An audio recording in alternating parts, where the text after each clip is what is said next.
Who's the best fighter in the history of MMA? It's a fiercely debated topic, almost as old as the sport itself.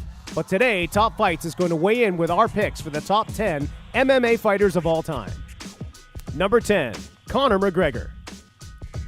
Now, we know some of you don't think that Conor should be in the top 10 at all, while others think we should be ending the list with him at number 1 instead of starting out with him at number 10. So, let us explain.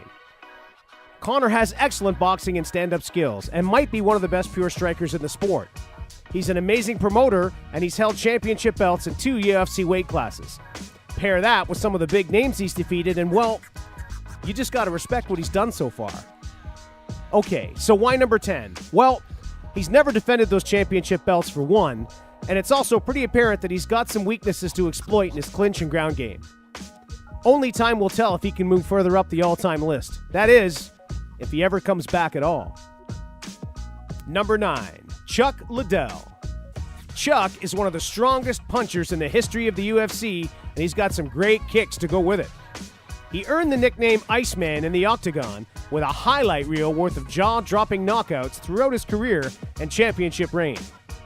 Chuck was a dominating fighter in the octagon from roughly 1998 until 2006.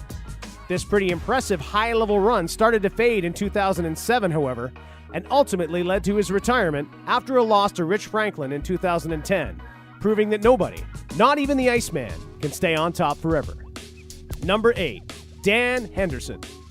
Now, here's a guy who started fighting on June 15, 1997, and was still fighting at a high level up until 2016.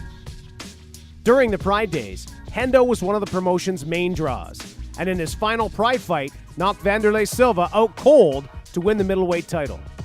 This was in addition to the welterweight title that he already owned.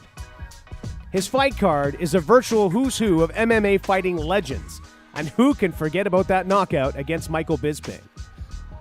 By the way, he also defeated Fedor Emelianenko, which is nothing to scoff at. Number 7. Randy Couture. One of the most amazing things about The Natural is that he started his professional fighting career at age 33, an age where many fighters find themselves on the downside of their respective careers.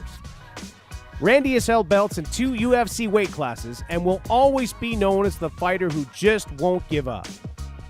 Although he never amassed as impressive a win streak as some others on this list, he has a very impressive list of names under his win column, including Vitor Belfort, Kevin Randleman, Chuck Liddell, Tito Ortiz, and Tim Sylvia. Randy stood tall in tough fights against Brock Lesnar and Lyoto Machida as well, in what would be his final fight. Time after time, The Natural proved that you never underestimate the old guy. Number 6, Matt Hughes.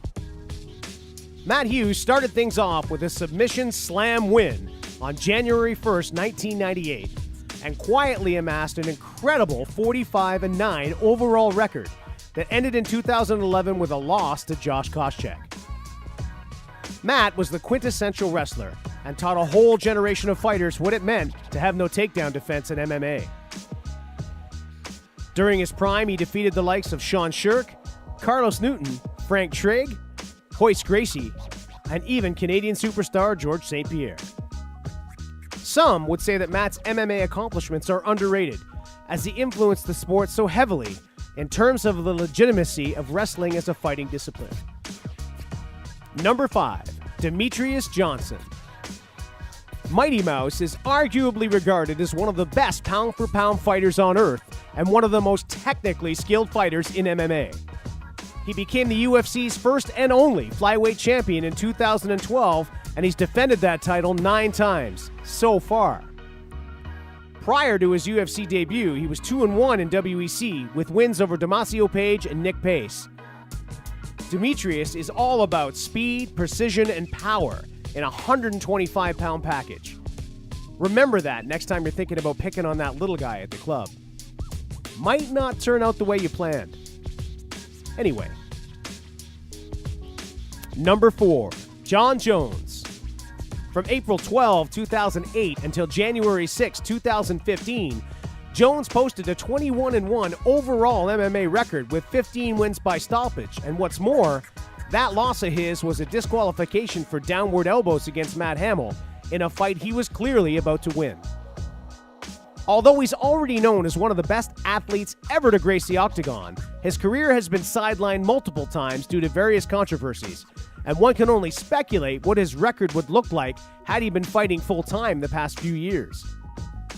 Basically, there's never been a fighter who's defeated a list of who's who in mixed martial arts quite like Jones has during his prime. It's been amazing, but the only question is what'll happen if and when Bones makes his way back into the cage. Number 3. Fedor Emelianenko, the last emperor. The name really does fit when you consider that Fedor went undefeated from April 6, 2001 to November 7, 2009, amassing 27 victories and one no contest against Antonio Nogueira. It was due to an accidental headbutt, and I'm going to leave the obvious big nog joke out of this. It's just too easy.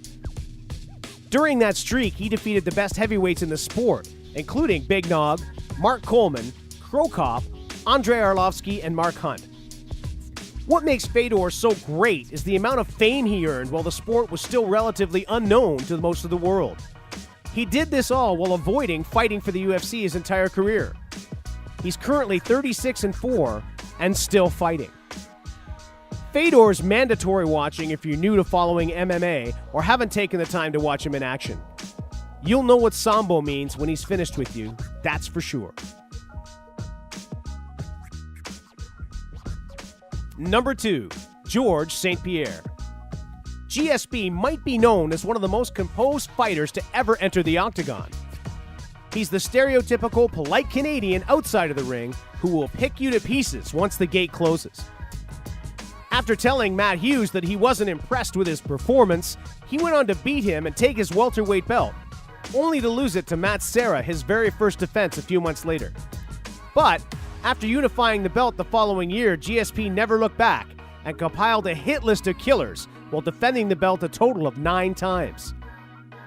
George is one of the first of a next generation of fighters that began to master a variety of styles, including karate, wrestling, boxing, Muay Thai, and Brazilian Jiu-Jitsu that forms the blend we call MMA today. GSP vacated the belt with a 25-2 record, and now, after taking a few years off, seems poised to make a comeback. Number 1. Anderson Silva. Lots of fighters on this list have impressive win records and have defeated impressive fighters, but only the Spider has done it while making it all look, well, easy.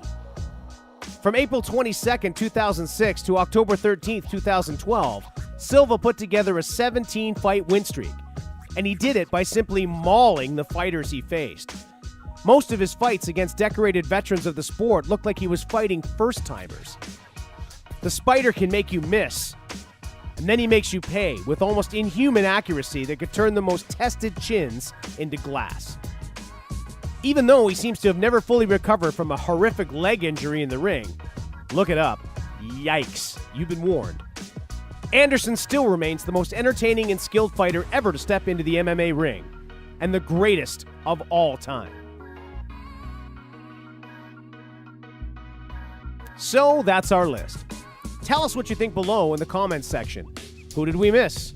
Who do you have for number 1? Sound off below, and don't forget to hit that subscribe button to make sure you get all the best MMA content available. Thanks for watching Top Fights, and we'll see you next time. Trailer park girls go round the outside, round the outside.